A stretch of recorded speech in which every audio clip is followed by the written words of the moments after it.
Здравствуйте, смотрите в сегодняшнем выпуске. Спикер Национальной ассамблеи Республики Корея награжден орденом Туркменистана Бетараплык. Министерство образования Туркменистана утвердило новый порядок выдачи сертификатов. Одна из школ Туркменабада включена в сеть ассоциаций школ ЮНЕСКО и другие новости.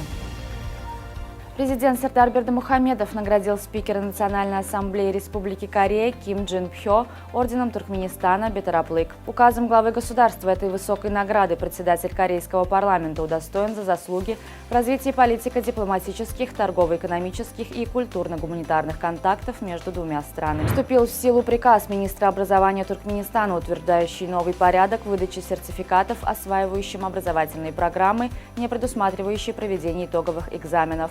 По новому порядку сертификаты выдаются организациями, имеющими лицензию на осуществление образовательной деятельности и подготовку кадров за успешное освоение образовательной программы. Сертификаты оформляются в бумажной и электронной форме на государственном языке Туркменистана или на государственном и иностранном языках. Документы подписываются руководителем организации и заверяются его печатью.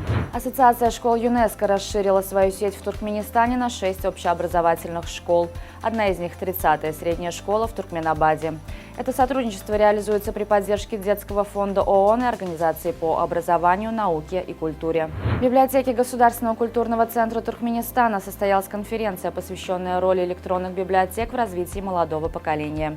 На конференции отмечалось, что библиотеки страны уделяют большое внимание молодежи, в связи с чем отдельным инструментом общения является онлайн-пространство, в том числе собственные сайты библиотек.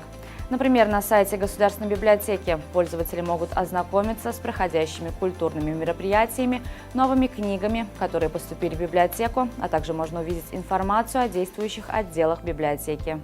В поликлинике села Пельверт и Тарапа-Халач Лебапского вилаята установили солнечные батареи. Это первое учреждение первичной медико-санитарной помощи в Туркменистане, оснащенное солнечным электричеством. Альтернативный источник питания позволит поликлинике бесперебойно оказывать медицинские услуги, в том числе во время стихийных бедствий. Проект по внедрению солнечных систем электропитания осуществляется ЮНИСЕФ совместно с Министерством здравоохранения и медицинской промышленности Туркменистана. iPhone первого поколения на 4 гигабайта был продан за $190 тысяч на аукционе.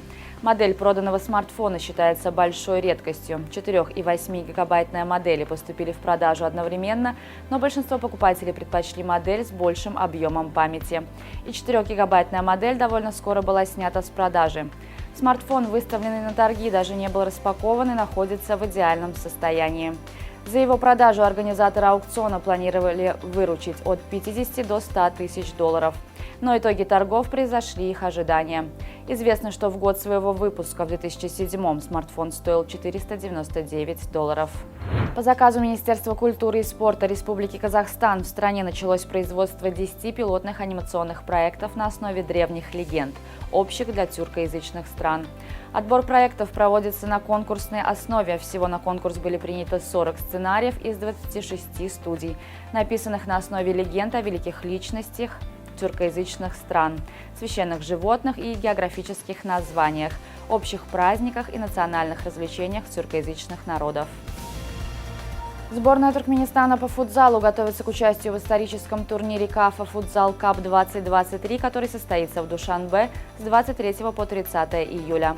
В состав сборной Туркменистана вошли 2 вратаря и 12 полевых игроков из 3 клубов – Денис Чика, Педак и Сенагат Банк.